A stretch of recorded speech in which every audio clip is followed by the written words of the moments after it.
Hello and welcome. I'm Lynn Fries, producer of Global Political Economy, or GPEnewsdocs. Today's guest is William Mitchell. He'll be talking about a progressive vision of society for a post-neoliberal world. William Mitchell is a professor of economics and director of the Centre of Full Employment and Equity at the University of Newcastle in Australia. Some of his recent books include Eurozone, Dystopia, and Reclaiming the State. Welcome, Bill. Thank you. Thanks for having me. We're going to be discussing a progressive vision of society as opposed to that of the neoliberal world. The obvious place to start seems to be with the role of workers.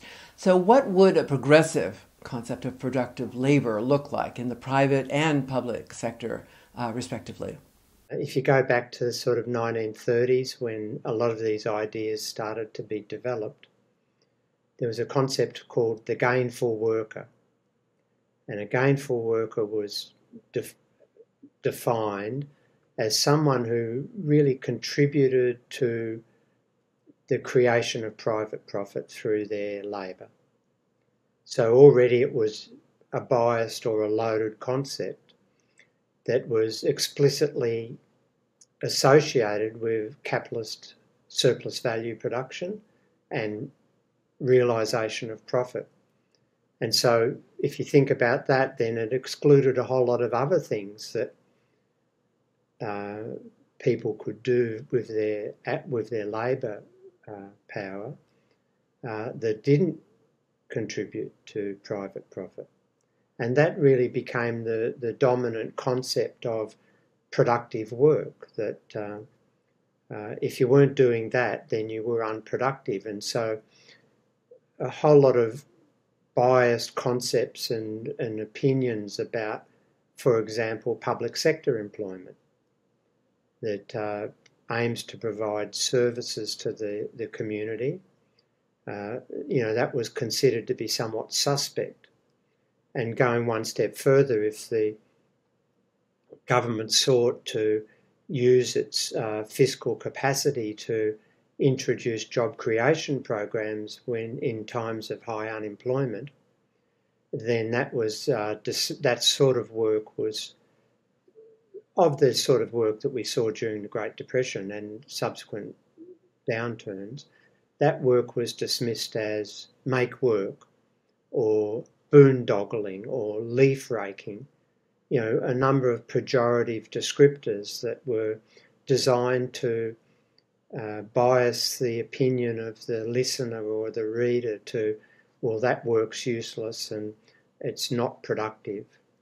And that's really biased the way we've thought about what prospects we have for solving mass unemployment and the options that governments have, because governments then, particularly in this neoliberal era, have become incredibly fearful of being dismissed as supporting make-work schemes, and it's really turned our attention away from really useful policy implications. Now, if you then take that orthodoxy and think about, well, what's wrong with it? Well, what's wrong with it is it evaluates worth in terms of private costs and benefits. So what's good for the bottom line of a corporation is equated with what's good for society. Now, there's a whole body of literature that tells us that that can't possibly be true, that there are so many things that can be done in a societal sense that don't have anything really to do with advancing the well-being or the profits potential of corporations, that add value to our lives and our society, which can be undertaken. So in my view, we have to broaden our concept of worth into social benefits and social costs, and consider things not in terms of private terms, but in terms of social terms.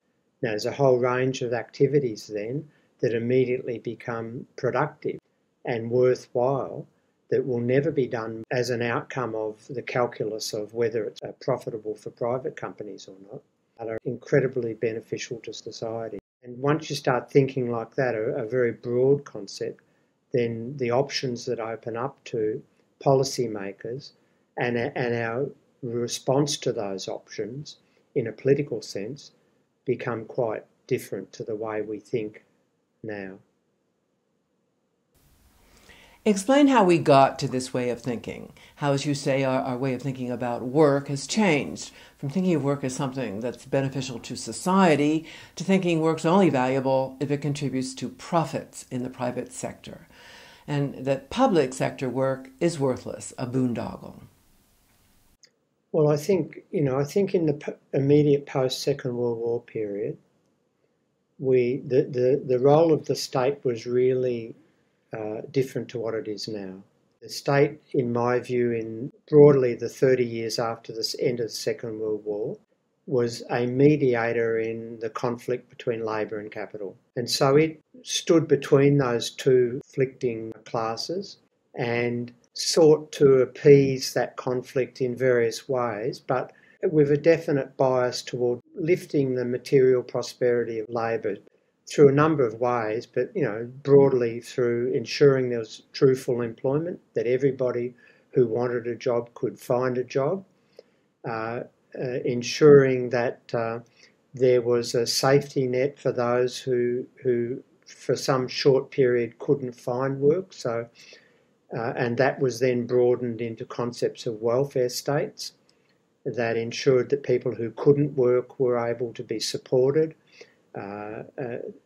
in sickness, in incapacity of some sort or another through age, and the expansion of public education, public transport, public health systems, and all the things that we identify with that period of material prosperity, falling inequality, and pretty strong economic growth and very high levels of employment, and major reductions in poverty after the destruction of the Second World War.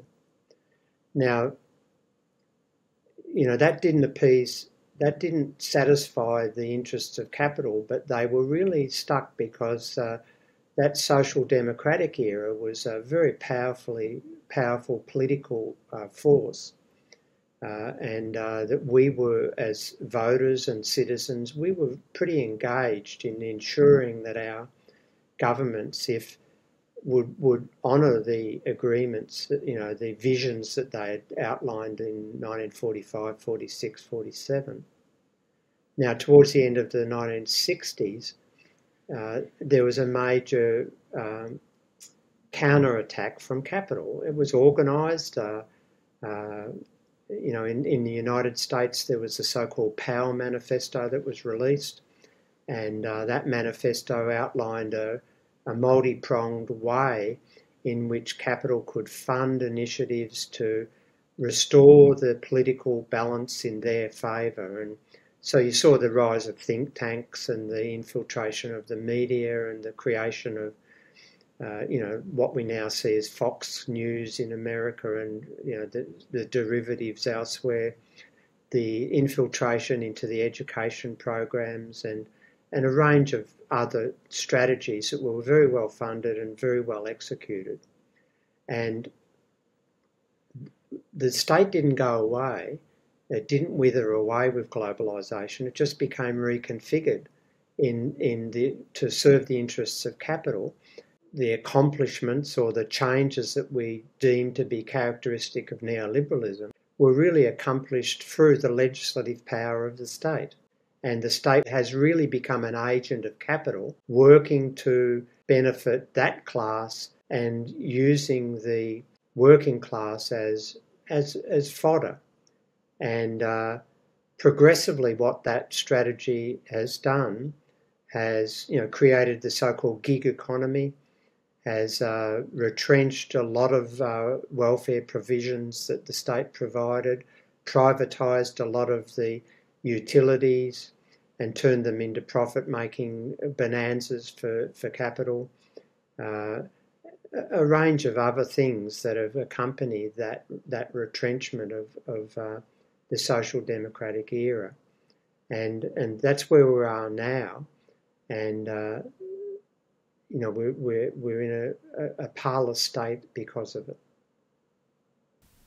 So with the retrenchment of the social democratic era, you're saying the state did not go away, but in keeping with a planned strategy from the late 1960s, capital reconfigured the state to serve its interests.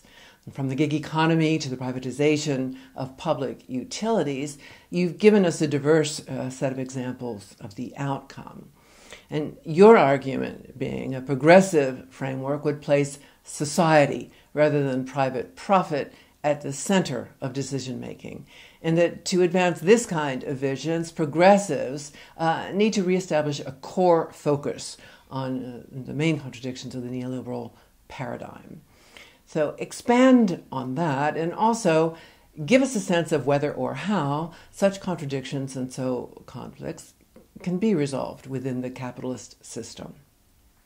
Start with some history on how this paradigm became mainstream in the first place, and so what you see as deep roots to the current challenge facing progressives. I think the progressive side of the debate really sold out in the 1970s. And, they bought the line that the pressures of global capital and the globalisation of supply chains, etc., had rendered the state ineffective, and that the role of the state had to modify so that it initially appeased the foreign exchange markets, or else those markets would retaliate and cause currency havoc within the countries.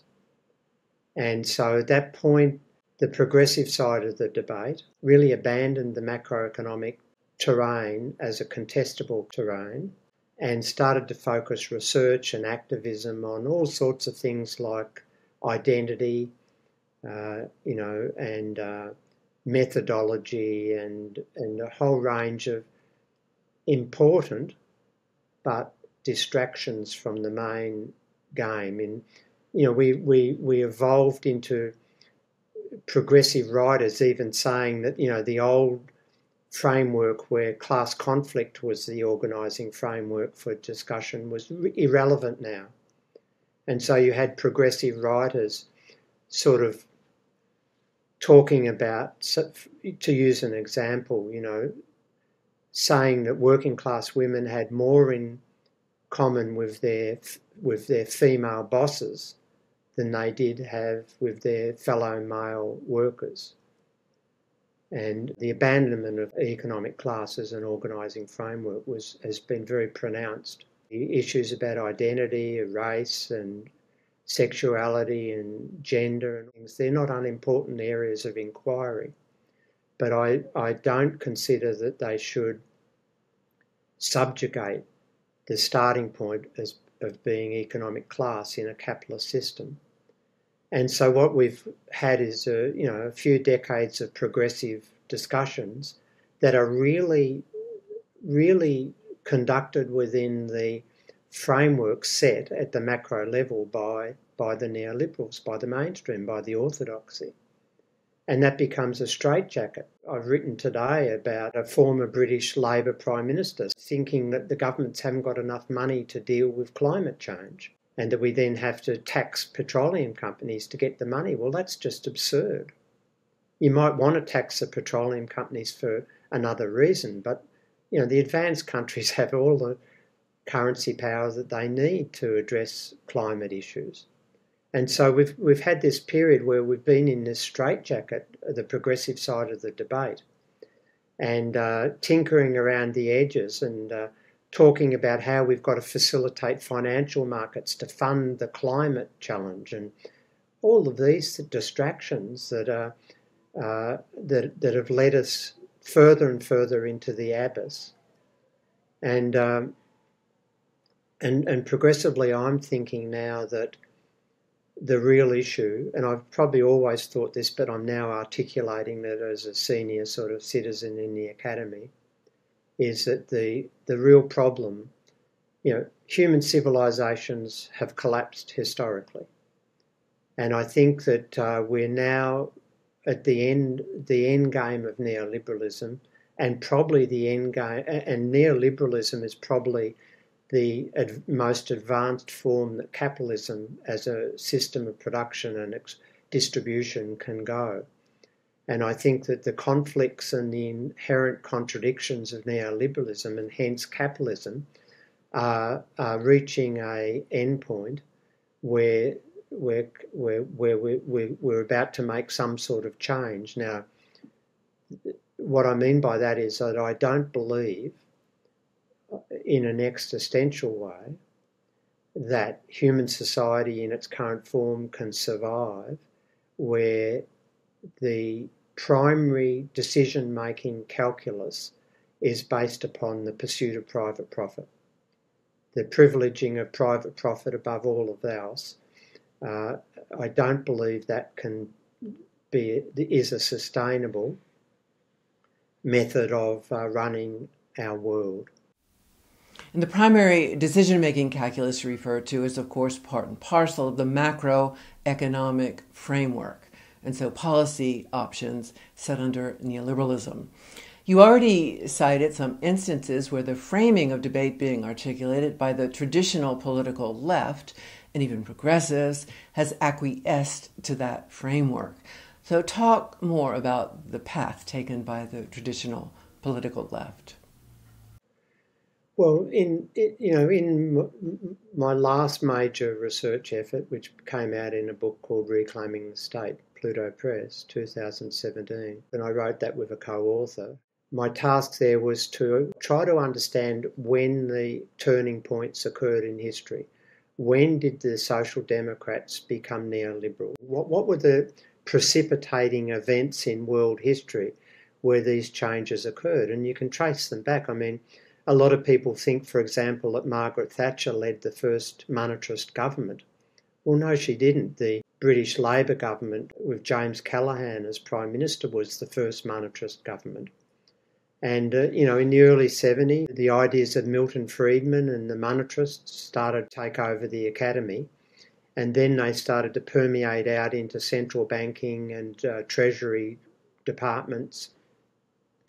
And those ideas really, the British Labour Party were the first to embrace them wholly under James Callaghan and Dennis Healey as his Chancellor.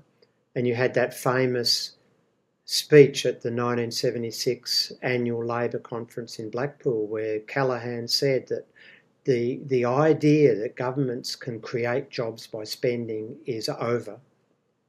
The governments now have to manage inflation and have to appease foreign exchange markets. And that was the beginning. So in the late 1970s in France, the so-called conservative government with Raymond Barre as the Minister for Finance and Economics, they became monetarists and invoked very hard inflation-first policies, which didn't bring down inflation, but caused increased poverty and unemployment and misery for the French people. Now, Francois Mitterrand was a socialist and was elected to reverse all of that. He came to power in that time on a fundamental socialist agenda with Jacques Delors as his Minister for Finance.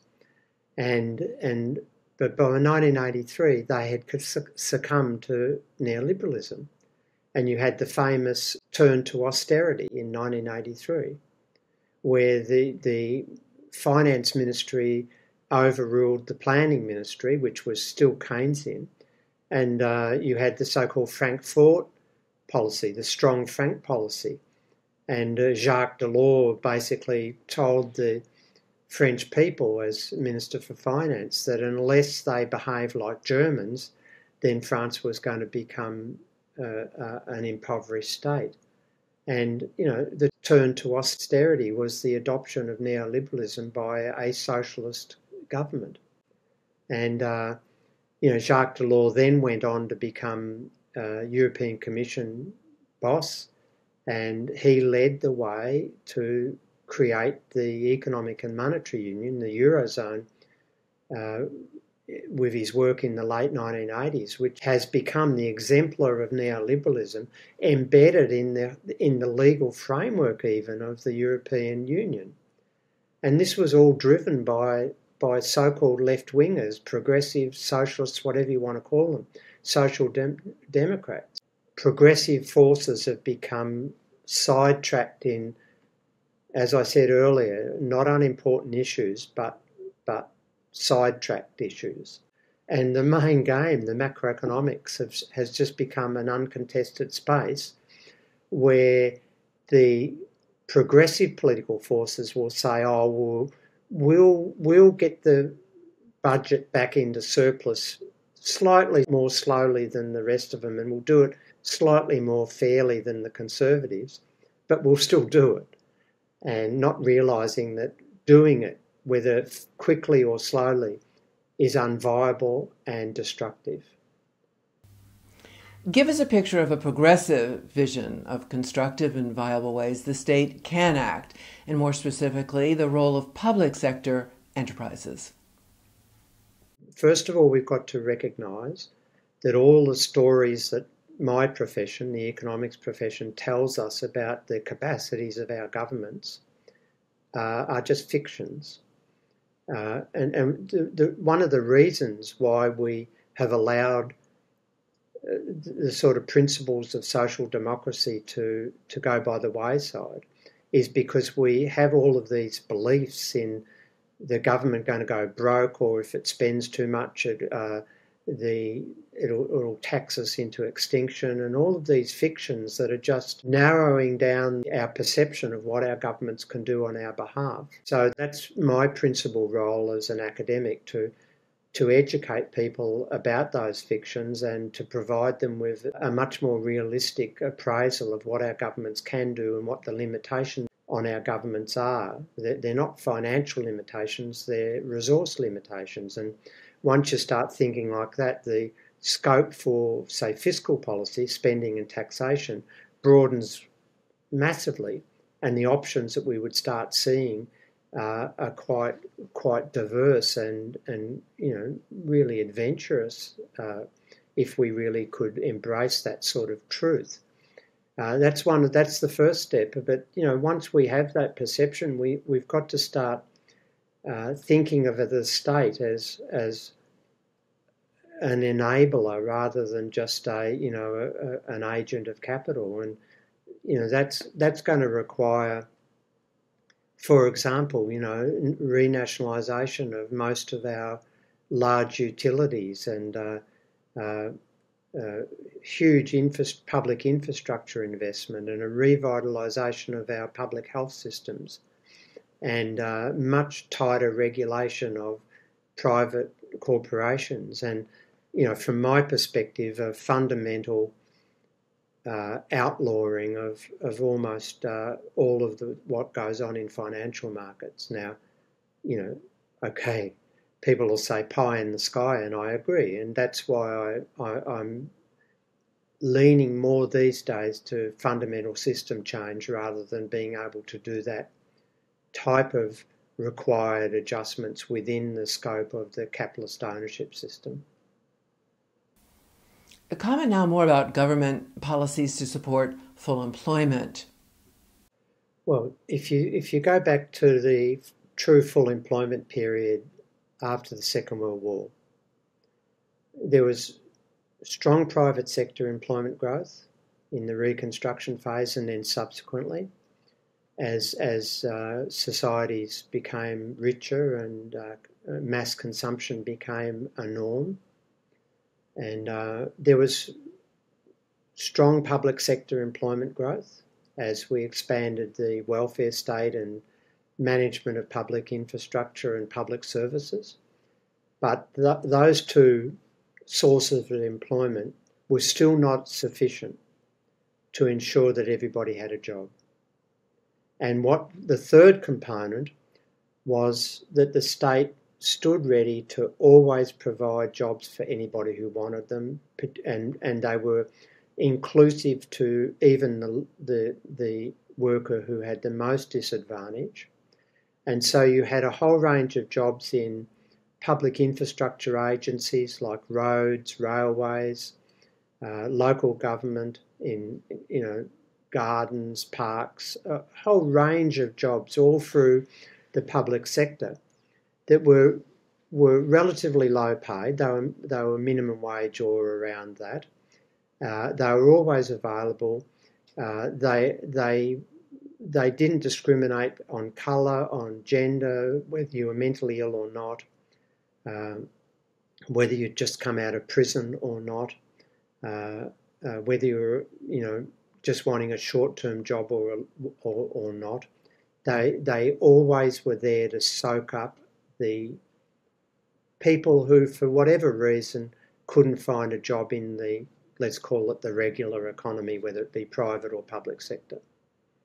Now, it's the only reason we had that strong employment during that period. And, of course, that was one of the casualties of the neoliberal attack on governments. And that's, one of the reasons that attack occurred was because the corporate sector wanted a pool of unemployed that they could exploit to suppress wages growth. And, this was this beginning of the era of redistribution away from wages towards profits. In Australia, for example, in the 1970s, the share of wages in GDP was around 60%. It's now below 50%. And that redistribution has gone to profits. And so, that occurred as an attack on trade unions, on pernicious industrial relations legislation, but also the creation of a permanent pool of underemployed and unemployed. Now, my belief is that a society that aims to be sophisticated, inclusive, has to provide a safety net of jobs so that anybody can walk up and have a job on any day that a person needs a job. And we have the financial capacity and the unmet community need to make those jobs meaningful, to pay them at a socially acceptable, inclusive minimum wage. Now, what I mean by that is not a poverty wage. It's a wage that allows a person to be included in society, to go to sporting events when they want to at the weekend, to have a holiday, to go to the opera if that's their inclination, to provide risk manage for their families and have adequate housing and nutritional standards.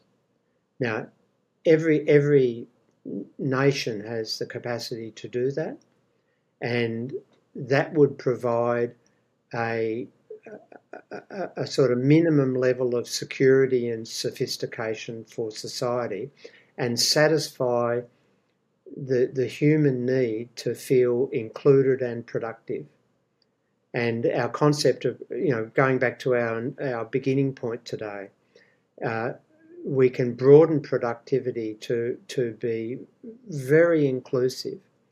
So, the extreme example I use to make the point is that a major problem in Australia in summer are people drowning in our oceans because they go in and they're unprepared. Now, who knows the oceans the best? Well, the surfers who love to ride the waves off our East Coast beaches. Now, I would then offer the surfers a guaranteed job and say, okay, what are you going to do for your living now at this guaranteed public sector job? Well, you can surf. Go for it. What else are you going to do as a responsible reciprocation for that? Well, you can provide lessons for school children on the beaches about water safety, teach them to learn to interpret rips in the ocean and when to go in and where to go in and when not to do that. Now, would that be productive? Massively productive. It saves lives, it increases community enjoyment, it provides much more sustainability for our summer beaches and our recreation and our enjoyment. Now, under conventional productivity measures, that would be considered unproductive activity. But under my broad concept of productivity, that's a massive societal gain. Everybody becomes happier, safer, and has more enjoyment and more sustainable communities. And that's an extreme example to push the debate out to the edge as to what I mean by broadening out our concepts of effective use of our resources. The mainstream orthodoxy considers all of those resources should be in the service of private profit, whereas I see our resources should be in the service of society and the well-being of our planet. In Australia at the moment, there's 10% of the available and willing workforce who are either unemployed or underemployed. Now, that's a massive waste of resources, and those people want to work. Often progressives say, well, we should have just guaranteed incomes because people don't want to work. Well, the reality is that when you do surveys of the unemployed and the underemployed, they all want to work, and progressives should be pushing governments to do everything they can to reduce underemployment and unemployment. There's no doubt about it. The government can buy whatever is available for sale in its own currency, including all idle labour. So once you understand that, then you immediately understand that if there's mass unemployment, as there is now, then that's a political choice, not an inevitability. And progressives seem to, a lot of the basic income gang start with the presumption that the government can't do anything about unemployment, so let's find a solution given that there's going to be mass unemployment. Well, my solution goes one step before that and say it's a political choice. For those that can work, I think we've got a moral obligation and a societal obligation to do what we can to improve the well-being of our society in material terms without destroying our natural environment. We've got to pressure politically our governments to provide jobs for all. And then, for those who can't work, provide adequate income and safety net security, that's for sure. Expand on this issue you raise, that a job guarantee is better than a basic income. I'm thinking here specifically of your argument that a job guarantee provides what you call a strong evolutionary dynamic in terms of establishing a broader transition away from the unemployment and insecurity intrinsic to the capitalist mode of production, whereas the basic income does not. Explain that. That's right. I mean, if you distill the basic income down to what it is it's a consumption subsidy. It's saying to society, listen, we're not prepared to give you a job. We're not prepared to allow you to contribute to society through your labour and production. But what we want is not to starve, and we want you to be able to buy goods and services so that capitalists can make profits. So really it's reducing humanity down to consumption units and not realising that work is much more than earning an income. Work is a way in which we identify with each other in the community, which we get self-esteem and a feeling of worth that we're contributing to the broader social goals and we're part of a community of workers. The basic income crowd have sort of completely forget about all of that, and they just want us to be consumption units. Now, the evolutionary part of the job guarantee that you referred to, I think is the key, because I don't think we're ready yet as societies to have people not working. Both individually, we're not ready to do that ourselves because our sense of worth is embedded in our work, but also our sense of looking at our next door neighbour. We don't want them to be not contributing while we're contributing. That's the state, in my view, of society at the moment. Also, we need time to embrace the surfer example I gave you. And so by introducing public sector work that really pushes the envelope out on what we consider to be productive work and what we consider to be of value to society, we can slowly but surely appreciate a much wider scope of human activity that takes us further and further away from a relationship to capitalism as worthwhile and not being related to capital as being worth less. And so we eventually get to an evolutionary stage where we understand that a whole range of activities that have got nothing to do with private profit are of extreme value to us and are to be promoted. And I think that if we can engender that sort of evolution, we have the best chance of minimising a chaotic end to all of this. Those things, getting back to the beginning again, are incredibly productive.